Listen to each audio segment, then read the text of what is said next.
What time is it? It's time for another Every Other Wednesday. Welcome, everybody. A guest host, Jeff. Remember, Yes. a guest host. Yes. As people are coming in, we always ask a question. I've got an interesting question for you today. Do you know what a concrete is as it relates to food? Just put it in the chat box if anybody knows what I'm talking about. A concrete. That was a great way to put that question, because I can just imagine what we might get. Especially if Carol's here. So Yeah. Oh, I hope she is. yes. Yeah. So as you come in, and don't forget that to look at the blue response in the chat. Make sure that it's on everyone and not on hosts and panelists only. And the question is, I'm going to put it in here. Do you know? I'm doing that, Jeff. Okay. Do you know what a concrete is as it relates to food? Are we allowed to Google? No, never. No, never. No, we can never do that. We can never do Ice that. cream, Fritz. Well, that's close. Fritz would know that. Yeah. Yeah, you're right. Okay, good. Yeah. But more specific, please. Who you married? Oh, yeah. Oh, we now know the secret to Carol's heart. That's right. Yeah, it's ice cream. Yeah. Yes. Okay. Well, anybody else who they, might want to answer. Where would you get that ice cream? Yeah. Where might you get a concrete? Is it a type of ice cream, Jeff? It is not a type of ice cream. Well, we can wait, or we could start the show. Yeah. Why don't we do the latter? All right. Welcome everyone to Every Other Wednesday. Mike, are you ready with our date? Because today is, look at there, June 12th, 2024. And wait, ding, ding, ding. Fritz says, is it like a blizzard at DQ? Yes, but it's not at Stone Cold Creamery, and it's not Culver's. It is at a location, and we're waiting for the right answer. Sorry. yeah, you guys are all in the right ballpark. But what particular outlet are you most likely to find a concrete? Yes. That's the question as well. So, but it's very relevant to our guest. Yes, it is particularly relevant to our guest. Yes. So, graders, no. What's a grader? Meanwhile, Jeff, did you run into Mike Tyson? Oh goodness, yes. So let me just explain that I had a little what do you call procedure, and when he put this tiny little Band-Aid on, I said, "But I've got Every Other Wednesday. Could you put on the biggest friggin' bandage that you can find?" And so this is what I ended up with. What can I say? We thought maybe beautiful, Jeff. We thought maybe you were just missing the other part of your, if you put on a big headset. Yeah. Okay. And just were missing part of it, but okay. Shall we introduce ourselves? Yes, let's do that. Go ahead, Richard. My name is Richard Haddon, and I live in Jacksonville, Florida. I'm an author and speaker. I wrote "Contented Cows Give Better Milk" and all of the things that followed that. And here we are. Jeff. Well, my name is Jeff Tobe. I'm coming to you from beautiful Pittsburgh, Pennsylvania. I talk about all things employee engagement as well, but also customer experience and coloring outside the lines. Michael Kerr, coming to you from Canmore, Alberta in the Canadian Rockies. I speak about workplace culture. I'm excited to have my 9th book coming out shortly, hoping to get it to the printers next week. It's called Small Moments, Big Outcomes, How Leaders Feel Extraordinary. How leaders build cultures that feel extraordinary. You'll get it by the time I'll learn the title of my own book. Yes. I think you should. And the theme days. Do we want the theme days before we? Yes. Oh, yes, of course. It is on this June 12th. It just happens to be Crowded Nest Awareness Day, Mechanics Day, Jerky Day, Loving Day, International Falafel Day, and Peanut Butter Cookie Day. Wow. Okay. There you go. There should be a place called Falafel House. Falafel House. They could put it on every corner in the South. Well, hey, I'm gonna take a moment of personal privilege just to say to the group that 11 days ago I happened to be in Calgary, Alberta, and look who I ran into. Wow. Yay. Wow, look at We there. both happen to be dressed up in bow We ties. were How both weird dressed is up that? in bow ties and looking very dapper. And there we were. And then the following day, I have to tell you that, yes, and this was all planned. We knew this was going to happen, that my wife and I met Mike in beautiful downtown Banff, Alberta, and we shared a lovely lunch. So now, when Mike, this is like the first time ever that you have not used these exact words. I'm coming to you from Canmore, Alberta, in the spectacular Canadian Rockies, because I was going to say that I have now experienced Canmore in the spectacular Canadian Rockies, and they are indeed spectacular. And the second best thing that happened while I was in Canmore was I had a coffee at Tim Hortons. Oh, well, that A says true it all Canadian right there. experience. Exactly. Yes. Well, listen, guys, we need to stop ignoring our guest host here. It's And just the in build up, answer, the build up. yes, in answer to my question in the chat box, I think the introduction will give some hints. How's that? There you So go. today we are honored to have Dr. Susan Delgado with us. Susan is a consultant and speaker whose work focuses on how organizations can leverage a strong and healthy organizational culture to achieve outstanding results.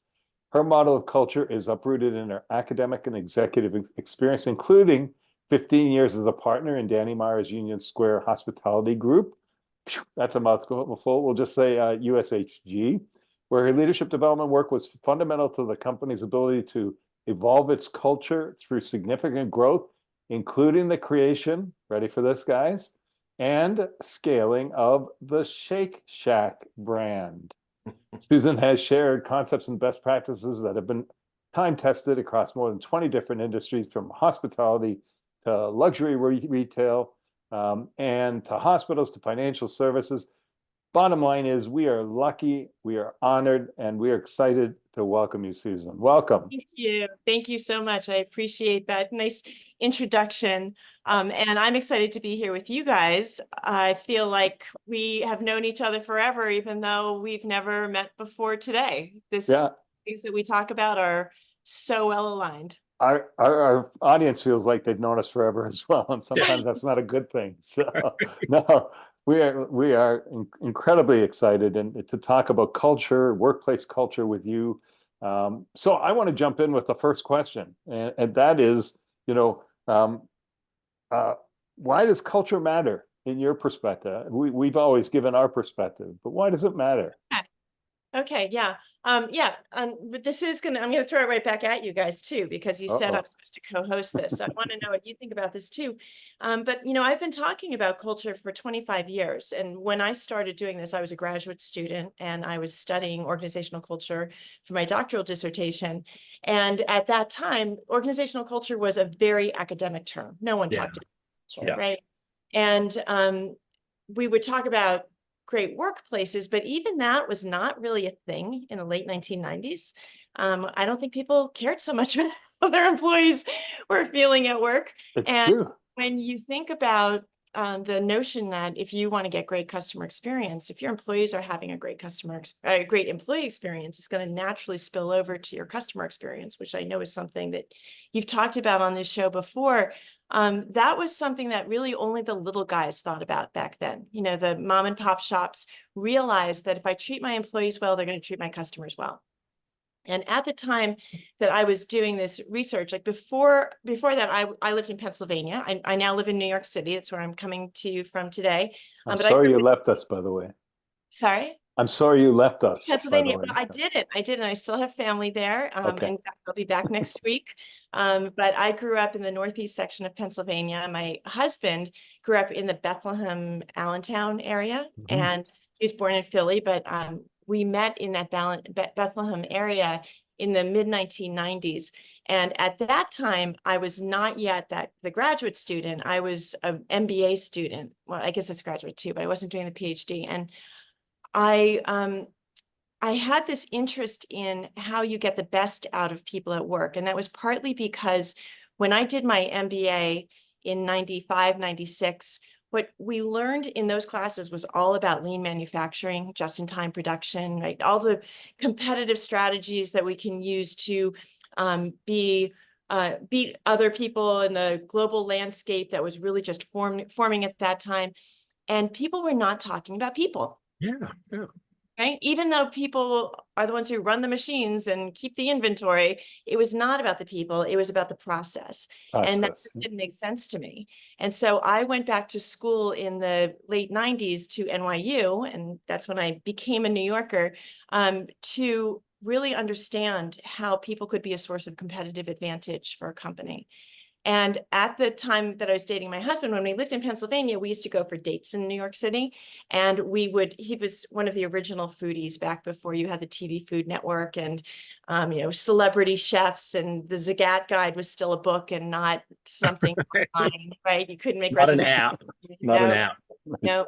So back in the old days, he would read about all of these chefs and the food that they cooked and where they trained, and he was fascinated by it. And so he'd bring me into the city on dates and we would go to fantastic restaurants.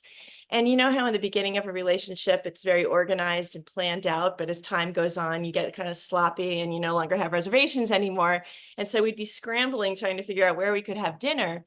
And we figured out that Union Square Cafe on 16th Street in Manhattan was a restaurant that served the same menu at the bar as they serve in the dining room. And that was novel at that time. It was usually bar snacks at the bar, right? You didn't get the full menu. And so we figured out that we didn't have to have reservations. And it was also very civilized because they would take your name at the bar and you would have a line waiting. The bartender would manage who sat down. So you didn't have to hover over other people and wait for them to get up. And all of that was really fascinating to me as an experience because the way it was executed was with such joy. People seemed so passionate about the food and the wine and creating great experiences for others. And I thought, wow, how does this guy do this? And so years later, I go back to school to study this stuff. And it's hit me one day, like I have been studying this stuff, just watching these people at work every day. I've been observing the very phenomenon that I want to help companies create. And so in 1998, I had a random meeting with the founder, Danny Meyer, who is from St. Louis, Missouri. And that's where the original concretes are from. So he kind of snagged that idea from, I think it was Ted Drews. And he was working the room at Tabla, which was opening at that time. And I went up to him and talked to him about it and just told him how fascinated I was with the consistency and the authenticity of the customer experience and wanted to know how he did that. And so he took a meeting with me and then a couple other meetings with his partners. And over the course of a couple of months, I was able to persuade them to let me study their restaurants for my dissertation. And I did that by becoming part of the organization. They said, we want you to work with us first, because I had no restaurant experience. They said, we want you to understand the industry and understand us. And so they hired me as a host reservationist, and I was inculcated. I was brought on board the same way any other employee would have been brought on board. And the process was amazingly organized. It's like everything we would tell companies to do today, he was already doing back then. And I became part of the company and I studied it while I was working there. So it's called participant observation as a research methodology. And I did that for 2 years and then finished up my degree. And by the time I was done, I had fallen in love with this company. So even though I was on this academic track and supposed to go become a professor, that just didn't seem so fun anymore. And so I carved a little job description for myself out of my research and went back to Danny and told him what I learned. And I became the director of culture and learning for that organization, which, I mean, think about that, 2003, culture was not part of anyone's title. So it's all very, very ahead of its time. Well, I'm so impressed that you were talking about customer experience in the late 90s. Yeah. That was unheard of as well, right? It was customer service. That's all this was customer service. Yeah, well, you know what? The experience part of it is what people are craving, right? Because Absolutely. and I loved how Danny talked about this, because he says customer experience has two components to it. There's the technical part and the emotional part. So in a restaurant, you have to get the right food to the right person at the right temperature at the right time. And hopefully you don't auction off the food, like who had the kale salad, but you know who ordered it, and you can deliver this seamless experience where people can get a drink when they want one, they can get their check when they want to leave. All of that is technical. And when I met Danny in 98, there were 22,000 restaurants in New York City. And Union Square Cafe was the #1 most popular restaurant in the New York City Zagat Guide. And his second restaurant, Gramercy Tavern, was #2. And so he had 2 restaurants out of 22,000 that were most popular in the city. And all of those restaurants were competing on the technical side. They're all trying to get the right food to the right The person, food, yeah. right? But the other half of that equation is, how does it feel to be Right. Yeah. And at every touch point, you create an experience for a guest that makes them crave it and want to come back more and more. And so I always say the technical part is what people expect, and the emotional part is what they crave. And when you can do both of them together, you have the winning experience. But that takes a motivated team who really wants to deliver on it. Because That's a great story. isn't it true, Susan, that for the most part, when people go to a restaurant, it is not because they need to eat. Right. They can, there's all kinds of options for eating. You can eat at home, you can do takeout, whatever. Yeah. When they go to a restaurant, they're looking for an experience. And so, yeah, that's interesting. We It's about celebrate. creating that experience, and how do you get people involved and excited and passionate about creating that experience, while at the same time making sure the technical part is on point. That's right. That's right. And we go to restaurants for many of the most important moments in our lives, right? Everything from first dates, like my husband and me, through to the the birth of a child, a graduation, even death. We said after funerals, we go to restaurants, and the people who work there can either make it an even more amazing experience, or they can completely flatten the experience for you and make you walk away with a horrible memory of it. And that how you get people to do that was the fascinating part of this for me. And so when you ask me the question, why is culture important? Because if you want that consistency and that authenticity, it has to be embedded in your culture, whatever. And it doesn't even matter if you're talking about customer experience or about how you create the highest level of excellence and quality, or if you're talking about innovation and creativity, like fill in the blank, whatever your goal is. If you don't have the culture aligned with what it is that you're trying to create, and give people the tools and the resources that they need to be successful at that, you're never going to have a consistent whatever fill in the blank X. It's always going to be, some days it's good, some days Kind it's of bad. as it happens, just kind of random. Yeah. Yeah, I'm glad you mentioned consistency. My wife and I are big foodies. We like to go to really nice restaurants, and we have our favorites here in Canmore, some higher end ones. And Tim Hortons, yes. Tim Hortons, for example. But we're always disappointed when it's not our favorite server, right? That server that goes the extra and it connects with us and knows our names, and it's like it's good, but it's not an excellent experience. So I'm curious, your example going back there, were there specific things they did to ensure that consistency from all their employees?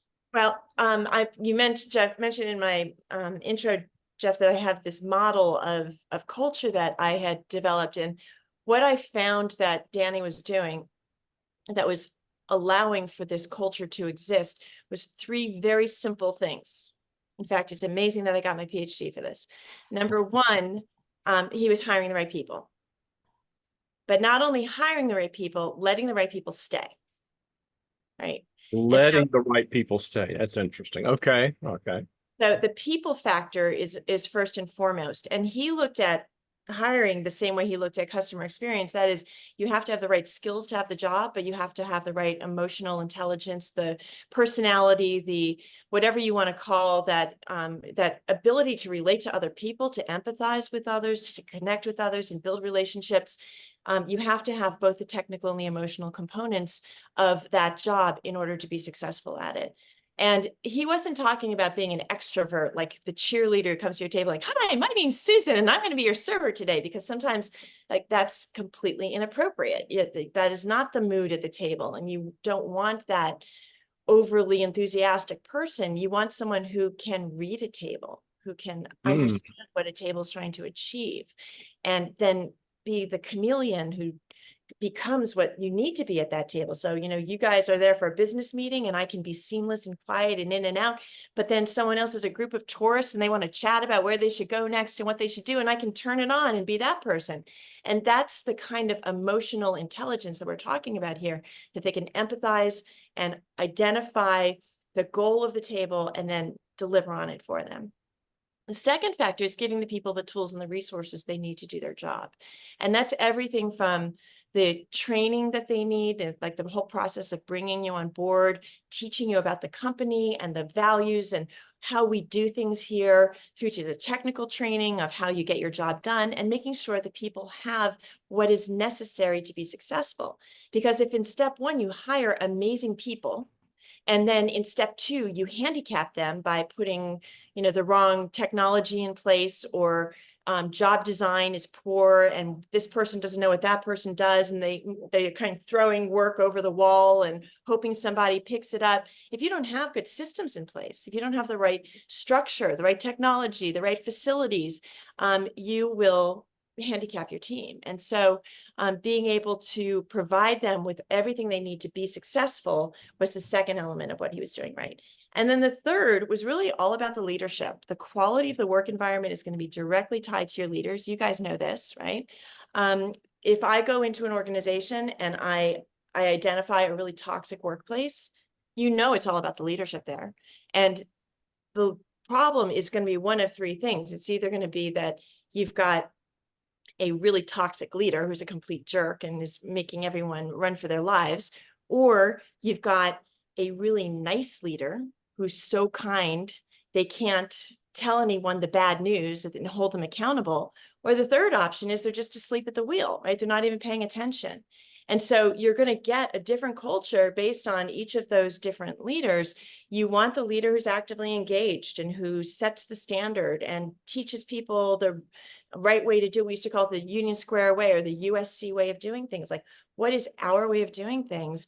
Making sure that people really know how to do it the USC way, and then providing them with feedback and coaching and support. So when you put all three of those together, that's the structure of culture in my mind. And that's what I use to this very day in my consulting. Is when I'm going into an organization, I'm looking at these three things and what is going on in each one of those elements. And if they're not working together or aligned with one another, that's how I assess culture. Let's talk quickly about number two and leaders. So it depends on the size in my mind, it depends on the size of the organization. You're still talking about a fairly small organization, but now you get into a company that has 5,000 people, and, leaders are very at different levels, and it's very hard to keep that consistency, right? What do you advise larger organizations when it comes to hiring, retaining great talent who also are part of, fit into the culture? Because typically large organizations are hiring for their skill. Right. And they're not even thinking about Right. that. Yeah, Right. so often the culture is not even that well defined in a large, Right. not always, but often not well defined in a huge corporation. Yeah. Well, that's part of the problem, right? Like, that's part of what they need to address immediately. Is it has to be well defined, and you should have a clear understanding of what you want to get out of people. That is a through line from your hiring process through to your review process, through to your the whole life cycle of an employee, how people get promoted and how they move through the organization. You have to articulate those things. And I'm not talking about creating these fancy values that hang on the wall. It's more like, right, empathy really matters in this organization. We want you to be able to put the rule at Union Square Cafe. The number one rule that I learned was we take care of each other first. So this was an employee first organization long before everyone else talked about their employees first. Danny said employees come first, customers come second, community comes third, suppliers come fourth, and the investors come fifth, which of course all of his investors loved. But then they saw that it worked. This is, the counterintuitive route to getting to success. And so if you can't say that's what matters to us, and we want you to take care of each one of those groups. So when a delivery guy comes into the restaurant on a hot day, and imagine doing deliveries in New York City, and you've got to get your truck up through all the traffic, and then there's the hatch in the sidewalk that they open up, and usually the prep kitchen is down that hatch, and they have to get down there, but it's usually locked, and so someone has to come and open it. And if we're actually ready for our vendors, we ordered the produce, we know it's coming. Like, if we are ready for them and the hatch is already unlocked and we can get them in and out quickly, and maybe we offer them a cold drink on a hot day, that's taking care of your suppliers. Paying your bills on time is taking care of your suppliers. And these are things that were very clearly articulated. This is how we take care of people. So he didn't have 5 values that hung on the wall. I mean, Union Square now has a more clearly set, or clearly articulated set of values, but it just started out with the USC way of doing things. Mhm. Any organization can create that Yeah. just by sitting down and thinking about like what matters most. When you raise children, you tell them this is what matters most in life. This is what we prioritize. This is how you should do things. This is how you treat people. Companies need to do the Same thing in a company. Yeah. Yeah. So I'm curious, given that this was early on, relatively speaking, this awareness, was there something that, was there a reason or a motivation or an epiphany that Danny had that made him think this way? Or was Like- he just more fully evolved than a lot of Well, I people think at he that time? was very evolved, but he didn't even know it. Okay, Yeah. so because when I went to him and talked to him about this, I expected he had a formula, and he didn't. He was Yeah. intuitively doing all of this. And for him, it was that mom and pop kind of mentality that I talked about earlier, where I know if I take care of my team, they're going to take care of my customers. It's such a Yeah. basic equation, Yeah. right? Yeah. And he lived that ethos, and he was at the front door every day. You know, when he tells his story, he says, I never really expected to have this many restaurants. I wanted to have one restaurant. And back then the owner was always at the front door. And if the owner went on vacation, the restaurant closed. Like that's how restaurants used to operate. Mhm. That was his value set coming into this. Yeah. He created that in one restaurant. And then when I wanted to know, 15 years later, he opened Union Square Cafe in 1985. When I met him in 1998, he now had 4 restaurants that were very successfully doing this. And that's what I wanted to figure out is how do you scale it? And in a city where probably the hardest, certainly the hardest city in North America, probably to successfully operate a restaurant. Well, you know, I'm thinking, and we've got a couple of comments in the chat. First of all, Fritz says that he never makes it to dessert at Shake Shack. Now he has goals. So we can, I know Fritz is going to be happy that we gave that to him. But, you know, Black and white shake, Fritz, black and white shake all the way. Okay. It's Yeah, amazing. listen to Susan. Listen to Susan, Fritz. But, you know, Rob mentions, and I'm thinking kind of the same thing. You know, he's eaten at good restaurants before, but he's never really had a server say, "What can we do to make your dining experience fulfilling?" You know, and I'm thinking too.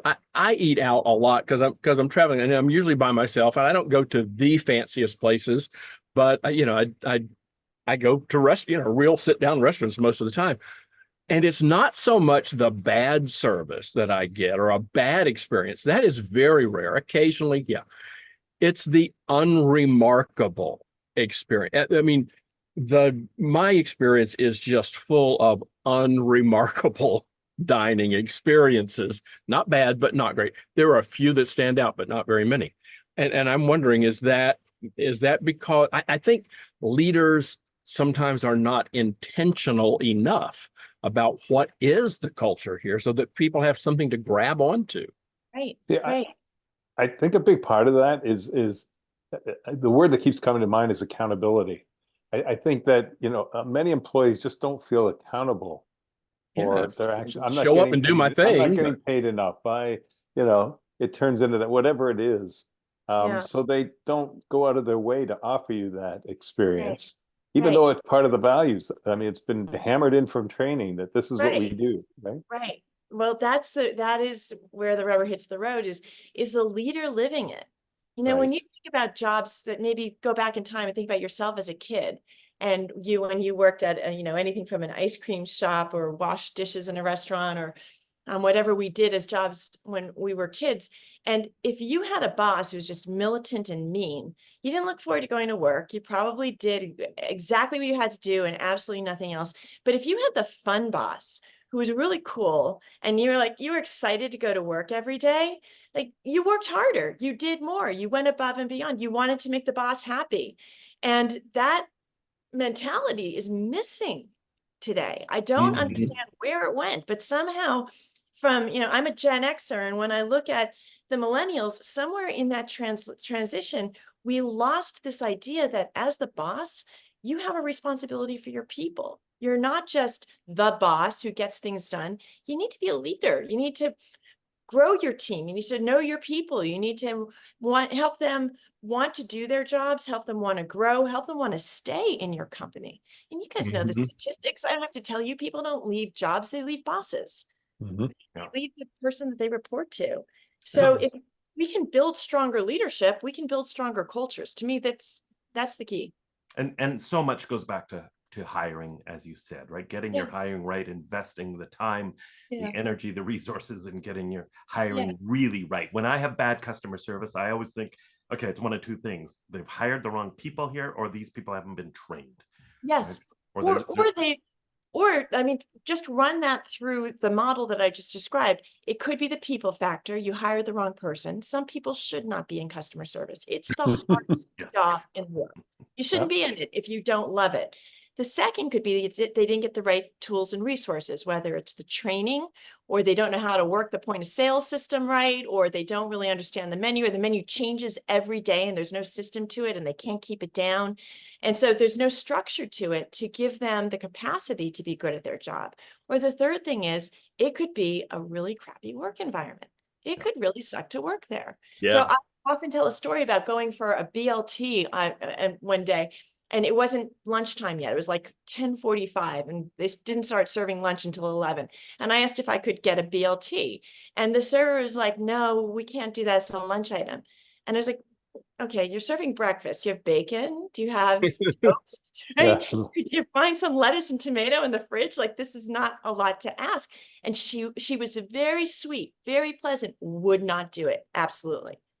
And But when you but think about that, here for this organization that has systems, that's what I respect about them. They have a system and they have a process, right right? now, that Well, system, yeah, maybe that's they don't unflexible. serve Yeah. totally inflexible. So now Right. you have to ask yourself, are they the right systems? Well, Yeah. who's it benefiting? And have they So- allowed people to make, to have some discretion to make those kinds of decisions? Exactly. Yeah. And I you have can't to tell you. train discretion. You have to Mike train. wants to say something. I don't know if anybody, well, I want to jump on this Susan's example here, because I don't know if there's any Curb Your Enthusiasm fans here. Oh yeah. There's an episode this season, the last season, where Larry David is with friends. They're at a golf and country club. It's the opposite of they're just past the breakfast cutoff time, but they want to order breakfast. So he finds, and he calls it a breakfast loophole.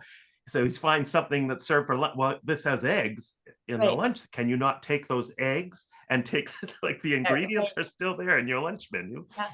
Well, the answer I just got for the same kind of situation was, I don't know how to put that into the computer. Yeah. Oh. Right? Explain It's it like, on the oh, computer. My father, I mean, I grew up in retail. My father would roll over in his grave if he Oh, heard yeah. somebody say that, right? See, Yeah. that Well, or the Like, horrible, it's against our policy. Right, Mhm. right. yes. Oh my God, that's the worst. That's the worst. Yeah. And then the third element is, it could be a really scary place to work. So Yeah. I, as a server, might be afraid to go into the kitchen and ask them if I can squeeze that BLT in 15 minutes early, because I think I might get a pot thrown at my head, right? So Right. if it's a toxic work environment, that server is not going to go above and beyond for me. So that's what I mean by, like, diagnosing the issue with these three elements. The problem lies in one of the three.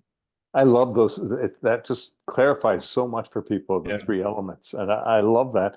Yeah. And I also want to say that, we've all seen examples where it's more than one, which even makes Of it worse, course. right? It's a Yeah. toxic work environment and they don't have the tools. Right, yeah. Or they've hired the Yeah. wrong people. So, Yeah. Yeah, but they've got ridiculous policies. right. And poor employees who have to execute on those ridiculous Yeah. policies, right? So, Like, when you go to a restaurant, they say, we don't seat incomplete tables. yes. Oh, it drives me Oh. crazy. Maddening is that? Like, we've got How 5 about- or 6 people here and you won't seat us. Yeah. I have an example where all three don't work. It's called government. And, and we've all been there and trained there. burn. Yeah. I'll tell you what, you have to come to the DMV in New York City. You would Yeah. be blown away. They have changed so much. I want to Oh, know really? to them. Yes. Wow. It's So I was going to say, Susan, that's great, because I was just reading a book, The Friction Project, and he has an example from the DMV, I think in California, where he raves about the customer experience that he had there. So maybe Very they're cool. maybe they're Maybe, stepping up their maybe. Well, game. and I think I'll bet a lot of it has to do with passion, which is what. So Rob made a comment about passion. I mean, I think passion can cover a multitude of sins, right? If somebody has a passion for Yeah. that, then the systems may not be the best. They can work around it. The leadership may not be the best. They can still provide a great experience. But boy, doesn't it make it easier when you do have all of those things that fit into place. Yeah. Yeah. Mhm. I don't know if you want to go back to the comments there. Carol says, I always say ketchup covers a multitude. That's a great philosophy in food service. My mother would have said that too. So Fritz has a rather long Yeah. comment, but I like it. It's basically started his career doing front of house training for James Beard nominated chef, and general manager was detail oriented, exacting about expectations, balance that with exactness, with a genuine attention to his people, high expectations. A lot of management turnover when we hired a manager that did not get the people part or the details. When that GM moved on, the next manager got the details, but not the people part. So Wow. yeah, it's a challenge, and especially if we have a fair number of people on this on a weekly basis who are HR oriented and in organizations, and that's ask a hiring manager. This is the toughest part, and the larger the organization, the harder it is to distinguish. Apart from their skills, are they able to do the job? It's hard to distinguish that. Well, and instilling those expectations. Years ago, I was involved peripherally in training, onboarding with new employees at the Chateau Lake Louise, the iconic Chateau Lake Louise, a Fairmont property, very high standards for customer service. They would spend hours with all their new employees going through case after case, going through different examples, customer experience. Okay, how, based on our values, what would you do when this happens? And just role play example after example after example after example. Like it went on for hours and hours to drill this through their heads, to drill the expectations through their heads of what it meant to live their values out loud. I love it. So Susan, I'm curious. I'm preaching customer experience all the time, obviously, and I'm saying, there's a huge difference between the two. I also say that customer service is no longer a differentiating factor in the marketplace. Looking in your crystal ball, what do you think? Do you think it's going to get to a point where customer experience is no longer a differentiating factor, or is that going to be it? Or is there something coming down the road? I think the way we look at customer experience is always evolving. What's most important to customers is always evolving. And in my practice, the thing that I'm focusing on is really the most important thing you can do is really try to read the individual and understand the experience that they're looking for. Now, when you're talking about a virtual world where you may not have contact with the person, right? You have these transactions that go on through email with your chats, and you don't even know if you're talking to a robot sometimes, right? We always have to be looking at the decisions that we make through the lens of both employees and customers. Who's it benefiting?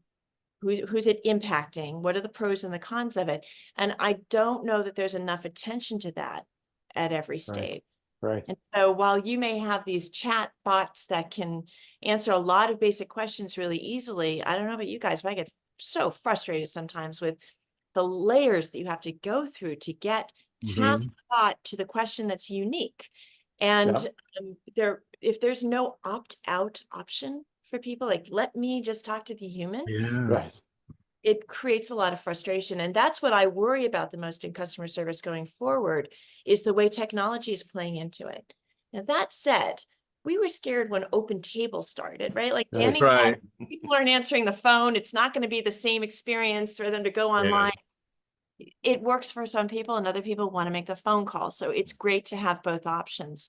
But the companies that are making it impossible for you to talk to a human, I think that's a mistake. Well, there's a great commercial right now. I don't even know what it's for. Isn't that terrible? But the actress from White Orchid or whatever it's called, something Orchid, and she's talking to somebody, and they say, and she says, "Are you a robot?" And the person says, "No, are you a robot?" She goes, "How would I know?" Yes. Oh, she's awesome. She's a great actress. Yeah. Well, it's interesting you say that. Last week, I had a particularly bad experience. I'm going to go ahead and out these people. It was National Car Rental at the Kansas City airport. Oh, I saw your post, Richard. Yeah. I saw that. I showed up with a reservation for a car, and I got there, and there were 100 people in front of me in line and no cars. You This got is a Seinfelded. Yeah. Yeah, I mean, I episode. got Seinfelded on that, you know? There's a great Seinfeld episode on that. And Oh, so I was just lucky that Avis had some cars, so I got a car and I went on my way. But so I went online to try to vent my spleen with these people about this. And there is literally no way for you to give feedback on the National Car Rental website. So I wrote a scathing Google review. Yeah. Within 10 minutes, I had an email from somebody at National Car Rental about this and said, oh, we wish you had let us know, blah, blah, blah, blah, blah, and all that. And I emailed and I said, I was going to keep this between you and me, but you didn't provide me with an outlet. So I had to put it out there for the whole world. And I hope the whole company goes down. No, I didn't say that. But yeah, Brian is in there. I know why we have reservations. Here's the crux of it, is that who were you talking to? Right? It wasn't somebody that could fix it. And that's my frustration. Yeah, and the poor "I'm so guy sorry, at the counter. sir," Yeah. The poor right. guy at the counter, I think they had done some training for them not to stress out too much over things like this, because he was chill. He was like, I'm sorry, we just don't have any car. It's going to be 3 or 4 hours. Right. But at least he wasn't stressed out. I felt better about that. Yeah. And yet, if he had, here's the funny thing. When you reframe things into positive language, it changes the experience so much more. Yeah. Right? Like, guys, it'll be 3 hours. We're gonna get some cars for you. That's right. You Yeah. have to wait 3 hours. Right. Yeah, so things happen, right? Things happen. It's how we you handle respond to it, those things, right? It's how we Exactly. communicate. It's demonstrating compassion, empathy, and Well, So we don't we're- have a lot of time left, but one thing I was dying to find out, because Susan, you said something in the material that we read about having a strong culture.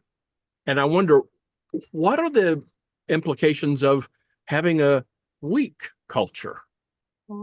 Is that even a thing? Strong and weak are really interesting words that we use around culture, because people use a strong culture to mean it's a positive culture. And it's not Necessarily, huh?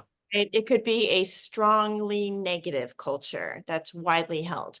And similarly, it can be strongly positive. And you could have a weak culture, which to me would imply that it's weakly held, meaning it varies greatly. You don't have any consistency. Yeah. And so that variation, if you have a weak culture, the problem is going to be the lack of consistency. It can be interpreted in different ways by different people, right? Right. yeah, I think a lot of people, when I'm interviewing companies and leaders, they use that phrase strong culture, and they mean it.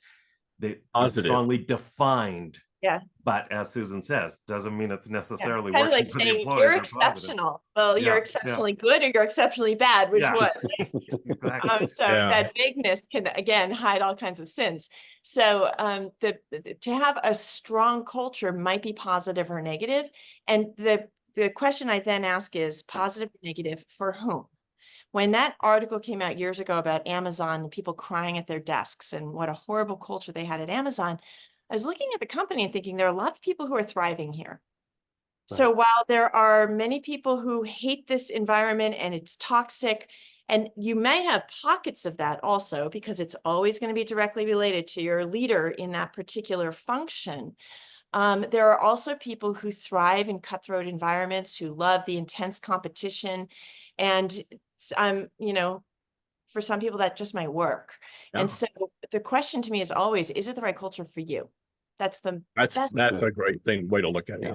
Yeah. And totally when I've blame the interviewed hiring- really Sorry. family-focused, positive, fun cultures, they always say, when we onboard, when we hire people, there are people who say, you know what, this isn't for me. Right. Like, I don't want to work in a Okay. family-focused, fun culture. That's It's not my- okay. You it's not don't a have match. It's to. okay, right? Yeah. Hey, we're getting a lot of great comments and a lot of great reinforcement, and thanks to Susan.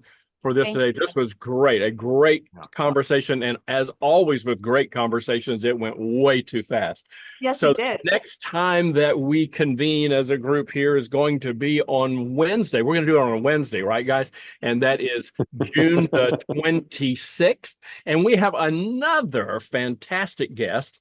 And Yes. this is also, we've been talking about somebody named Danny today. Our next guest is going to be a guy named Danny Spungen. And you can look him up, but I'll tell you what, he was famous 16 years ago for something that went viral that his company did. I'll just leave it out there at that, but we're going to have a chance to talk with Danny 2 weeks from today and find out about the things that he's done around culture in his organizations. Yeah. Susan, I want to say Thank thank you. you. Personally, I want to say, we would love to have you back Yeah. in the future, thanks. because I feel like we just got started and Oh, before you know it, it went comes the too fast. time. Well, I It can't went even too do fast. You can't do Well, that. thank Careful you. with that ear. Careful with that ear. this here. I'm so glad to have met all of you. We really do speak the same language, and it's great to be here. So thanks for having me. Thank you so Absolutely. much, Thank you so Susan. much, Thank you, Susan. everyone, for joining us. And Richard, as when always. will we see everyone? We'll see you all every other Wednesday. Yes, we Bye will. now. Bye, Bye, all. everyone.